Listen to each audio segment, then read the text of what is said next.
எல்லோருக்கும் வணக்கம். படத்தை பார்க்க வந்திருக்கீங்க. நான் தான் முதல்ல டிஸ்ட்ரிபியூட்டரு. மிக்க மகிழ்ச்சியாக இருக்கேன்.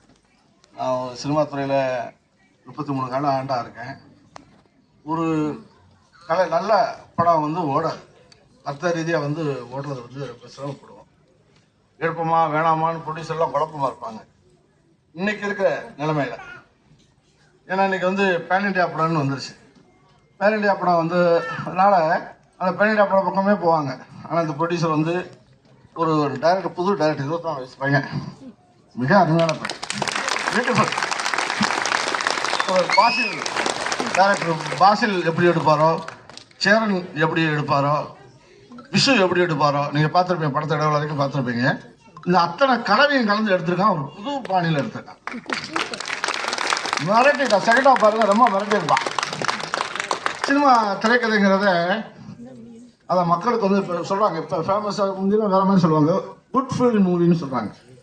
எல்லாமே இந்த படத்தை பார்த்துட்டு குட் ஃபீல் மூவி, இது வராதோ அப்படின்னு ஏங்கி கிடக்கிறதுனால தான் இந்த படத்தை பார்த்தோன்னா மக்கள் தாரையாக வர்றாங்க. படம் வசூலை பார்த்தீங்கன்னா முதல் நாள் வசூலோட 2ஆம் நாள் கூட அந்த 2 நாள் வசூல் சேர்த்து 3ஆம் நாள் பண்ணியிருக்கு. இந்த 3 நாள் வசூலை சேர்த்து இந்த 4ஆம் நாள் பண்ண போகுது. இதுதான் இந்த படத்தோடைய மேஜிக். சமயமாக அந்த மேஜிக் பண்ணவே இல்லை, இந்த படம் பண்ணலை. ரெக்கார்டு எடுத்து பார்த்துக்கலாம். அப்படி ஒவ்வொரு நாளும் கூடிக்கிட்டே போகுது. மக்கள் பார்த்துட்டு அவங்க சொல்கிற ரிவ்யூ கேட்டு எனக்கே சந்தோஷமாக இருக்குது, மிக்க மகிழ்ச்சியாக இருக்குது. இந்த படத்தை நீங்கள்லாம் பார்க்க வந்ததுக்கு ரொம்ப நன்றி. இதில் நடித்த நமது நண்பர் சசிகுமார் அவர்கள் வந்திருக்காரு. உங்களை பார்க்க வந்திருக்காரு. படத்தை நீங்கள் எப்படி என்ஜாய் பண்ணுறீங்கன்னு உங்களெல்லாம் பார்த்து நன்றி சொல்லிட்டு போகலான்னு வந்திருக்காரு. இந்த சின்ன பையன், 24 வயசு பையன், இவரும் நடிச்சிருக்காரு, அந்த படத்தில் நடிச்சிருக்காரு. எனக்கு ஒன்று பார்க்க பயங்கர சந்தோஷமாக வருது. 33 வருஷமாக தொழில் பண்ணிக்கிட்டு இருக்கேன். இவனை பார்த்தா ஒரு பிரமிப்பு. நான் சிவாஜி ரசிகன். சிவாஜியை பார்த்து எப்படி பிரமிக்கிறோம் அது மாதிரி இந்த பையனை பார்த்து பிரமிக்கிறேன். என் தலைவர் எப்படி தான் குடும்ப படத்தில் நடிப்பார்.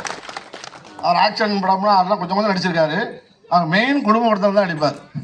குடும்ப உறவுகள் என்னன்னா காட்டிட்டு போனவர் தமிழ் சினிமாவுக்கு நடிகர் சிவாஜி கணேசன் அவர் தான்.